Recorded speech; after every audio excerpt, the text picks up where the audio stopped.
Kethireddy Venkatramireddy alias morning star. ఆయన జగన్మోహన్ రెడ్డి ముఖ్యమంత్రిగా ఉన్న సమయంలో అధికారాన్ని అడ్డం పెట్టుకొని ఆయన చేసినటువంటి అవినీతి ఒక్కొక్కటిగా బయటకు వస్తోంది అంటూ కొన్ని వార్తలు ఇప్పుడు సోషల్ మీడియాలో చక్కర్లు కొడుతున్న నేపథ్యంలో ఇంతకీ కేతిరెడ్డి వెంకట్రామరెడ్డి చేసినటువంటి ఆ అవినీతి ఏంటి, అది ఇప్పుడు ఎలా బయటకు వస్తుంది అనేది మనం విశ్లేషణ చేసుకుందాం. ప్రస్తుతం మనతో పాటు ఉన్నారు ప్రముఖ రాజకీయ విశ్లేషకులు, ప్రముఖ సీనియర్ జర్నలిస్ట్ సిఎస్ రావు గారు. సార్తో మాట్లాడదు. సార్ నమస్తే. సార్ నమస్తే. కేతిరెడ్డి వెంకట్రామరెడ్డి అధికారాన్ని అడ్డం పెట్టుకొని చేసినటువంటి అవినీతి చిట్టా మొత్తం ఇప్పుడు ఒక్కొక్కటిగా బయటకు వస్తోంది అనేటువంటి వార్తలు సోషల్ మీడియాలో చక్కర్లు కొడుతూ ఉన్నాయి. ఇంతకీ కేతిరెడ్డి వెంకట్రామరెడ్డి చేసిన అవినీతి ఏంటి, అవి ఎలా బయటకు వస్తూ ఉన్నాయి? కేతిరెడ్డి వెంకట్రామరెడ్డి అనగానే మనకు వెంటనే కళ్ళ ముందు కనిపించేది ఏంటంటే, హలో హీరో, ఏం హీరో, ఏం చేస్తున్నావు, మొందా అంత మంచిగా వస్తుందా అని చెప్పి పొద్దున్నే మార్నింగ్ వాక్ వచ్చి ఆయన ఒక స్పీకర్ పెట్టుకొని ముందే ప్రీ ప్లాన్డ్గా సెట్ చేసుకున్నటువంటి ఎపిసోడ్స్ కనిపిస్తాయి. సినిమాలు కూడా అంత ప్లాన్గా తీయలేము, అంత ప్లాన్డ్గా ఆయన మార్నింగ్ కార్యక్రమాన్ని క్లిక్ చేశారు. సోషల్ మీడియాలో ప్రతి ఒక్కరికి ఈ కేతిరెడ్డి వెంకట్రామరెడ్డి స్టైల్ ఆఫ్ ప్రచారం ఎలా ఉంటుంది అనేది తెలుసు. ఆయన మార్నింగ్ స్టార్ అయిపోయాడు. ఆయన ప్రతిరోజు వాకింగ్, ఆ వాకింగ్ కూడా ఎలా వెళ్తారంటే మనం అబ్జర్వ్ చేస్తే కనుక రోజుకొక కార్లో వెళ్తారు. ఆయన రోజుకొక కార్లో వెళ్తారు. ఆయన బిల్డింగ్లో నుంచి పైనుంచి దిగేది, ఆయన బిల్డింగు లోపల లొకేషను ఎంత రిచ్గా ఉంటుంది, ఇవన్నీ కూడా చూపిస్తుంటారు. అంత సినిమాటిక్గా ప్రజల్ని తీసుకెళ్లేటువంటి ప్రయత్నం చేశారు ఆయన ఆ సోషల్ మీడియాలో. నిజంగా కూడా సోషల్ మీడియాలో ఫాలోవర్స్ కూడా బాగా ఎక్కువైపోయారు ఆయనకి, కేతిరెడ్డి వెంకట్రామరెడ్డికి. ఆయన సీన్ కట్ చేస్తే 2024లో ఘోరంగా ఓడిపోయారు. దానికి కారణం ఏంటంటే, మరి ఆయన అనాలిసిస్ చేసుకున్నారో లేదో తెలియదు కానీ, అంటే జగన్మోహన్ రెడ్డి గారు ఏంటంటే ప్రజలు మోసపోయారని చెప్పి అంటున్నాడు. తను చెడ్డ పాలన అందించారని చెప్పి చెప్పట్లా, డైరెక్ట్గా ప్రజలు మోసపోయారని చెబుతున్నాడు. ఏది, తెలుగుదేశం పార్టీ కూటమికి ఓట్లేసి.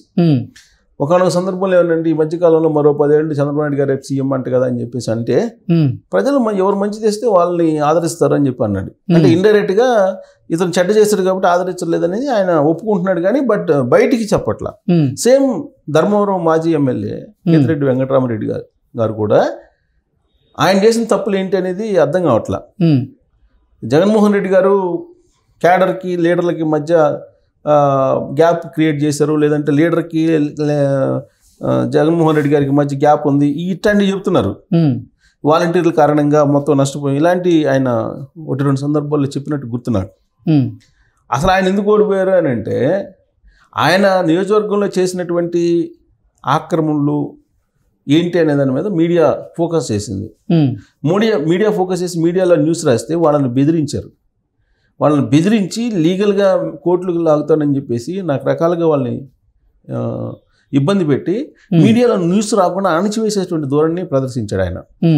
ఎంత అణిచివేసినా కానీ లోకల్ పీపుల్కి అయితే తెలుసుగా, కళ్ళెదురు కనిపిస్తుంది కదా. ఒక చెరువులో ఆక్రమించుకొని ఈ మొత్తం సంస్థానాన్ని ఆయన ఏర్పాటు చేశాడు. కేతిరెడ్డి వెంకట్రామరెడ్డి ధర్మవరంలో ఒక చెరువుని, అద్భుతమైనటువంటి ఒక చెరువుని ఆక్యుపై చేసి ఈయన ఒక అందమైనటువంటి భవంతిని కట్టుకొని ఒక ఫామ్ హౌస్ని తయారు చేసుకున్నాడు ఆయన. దాని మీద న్యూస్ రాశారు. న్యూస్ రాసిన వాళ్ళ మీద ఈయన చెలరేగిపోయారు అప్పట్లో.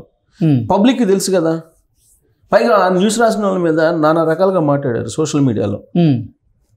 తర్వాత ఈయన ఏదో మళ్ళీ చంద్రబాబు నాయుడు గారు ఇంటి దగ్గరికి వెళ్ళి ఒక సెల్ఫీ తీసుకొని, ఇది ఆక్యుపేషన్ కాదా, ఇది అక్రమ భవనం కాదా అని చెప్పి ఒక సెల్ఫీలు కూడా పెట్టారు అప్పుడు ఆయన. ఈనాడు ఆంధ్రజ్యోతిలో రాసినట్టున్నారు ఆయన మీద. సో ఆయన వీళ్ళ మీద ఎదురుదాడికి దిగారు.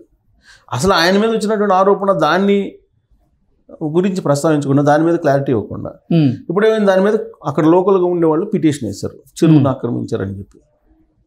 పిటిషన్ వేస్తే హైకోర్టులో విచారణకు వచ్చింది.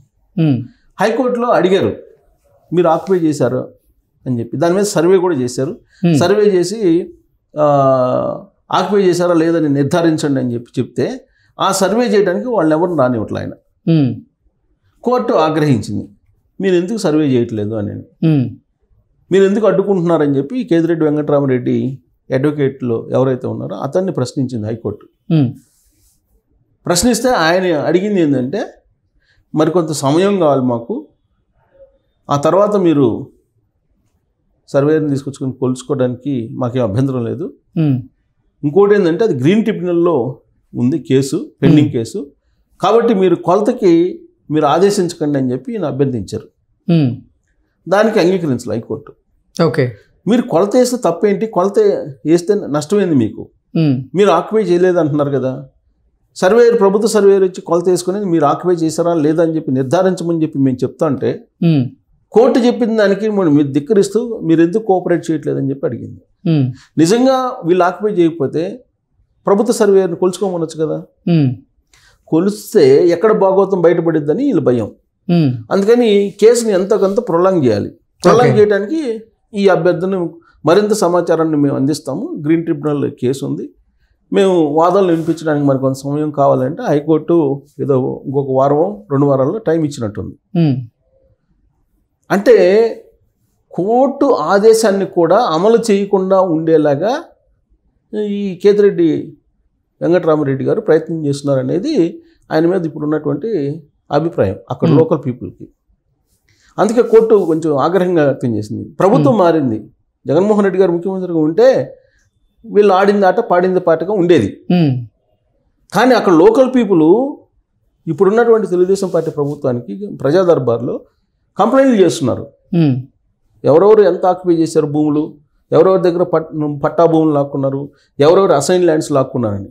ఇప్పుడు కేతిరెడ్డి వెంకటరామరెడ్డి అని అతను అసైన్ ల్యాండ్స్ రాయించేసుకున్నాడని ఆయన మీద ఉన్నటువంటి అభియోగం.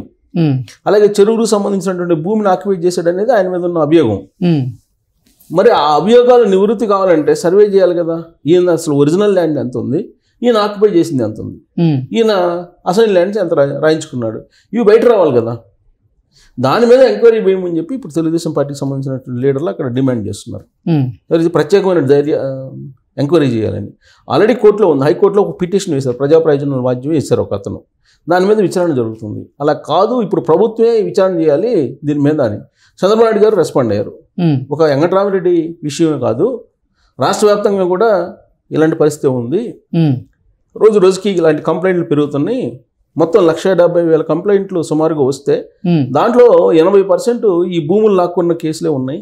వైఎస్ఆర్ కాంగ్రెస్ పార్టీ వాళ్ళు ఎవరి స్థాయిలో వాళ్ళు బెదిరించేసి అసైన్ ల్యాండ్స్ లాగేసుకున్నారు, పట్టా ల్యాండ్స్ కూడా లాగేసుకున్నారు. అలాగే దేవాలయ భూములు, గ్రామ కంటాలు ఇవన్నీ వాళ్ళు లాగేసుకొని రిజిస్ట్రేషన్లు పెట్టేసుకున్నారు వాళ్ళు ఇష్టం వచ్చినట్టు. కాబట్టి వీటన్నిటిని ఎంక్వైరీ చేసి మళ్ళా తీసుకురావాలి. వెనక్కి తీసుకురావాలంటే దానికి ఒక ప్రత్యేకమైనటువంటి చట్టం ఇవన్నీ కావాల్సి ఉంది. కాబట్టి చేస్తాము అని చెప్పి చెబుతున్నారు. కానీ ఇక్కడ వెంకటరామరెడ్డికి వచ్చేటప్పటికి నీకు మొత్తం చెరువు ఆక్యుపై చేశారు. దాని గ్రీన్ ట్రిబ్యునల్కి సంబంధించినటువంటి కేసు కూడా ఉంది దాని మీద. సో దాన్ని ఆ చెరువు ధర్మవరం చెరువుకు సంబంధించినటువంటి దానికి ఒక హిస్టరీ ఉంది. ఆ హిస్టరీ పీఠముడు ఇప్పాలంటే చంద్రబాబు నాయుడు గారు ప్రత్యేకమైన విచారణ దాని మీద చెయ్యాలి. హైకోర్టు చెప్తేనే ఆర్డర్ వేస్తేనే నీకు సర్వే రానివ్వట్లేదని అంటే ఏ స్థాయిలో అక్కడ ఆయన భూములు ఆక్రమించి ఉంటాడు అనే అనుమానం ఎవరికైనా కలిగే అవకాశం ఉంది. సో కాబట్టి ఇప్పుడు ఆ విచారణ జరగనినప్పుడు మరి తెలుగుదేశం పార్టీ ప్రభుత్వం ప్రత్యేకమైన విచారణ వేసి నిగ్గుదేల్చాలి. లేదంటే ప్రజల ముందు ఈ ప్రభుత్వం సమాధానం చెప్పుకోవాల్సి వస్తుంది భవిష్యత్తులో. Okay sir, thank you so much.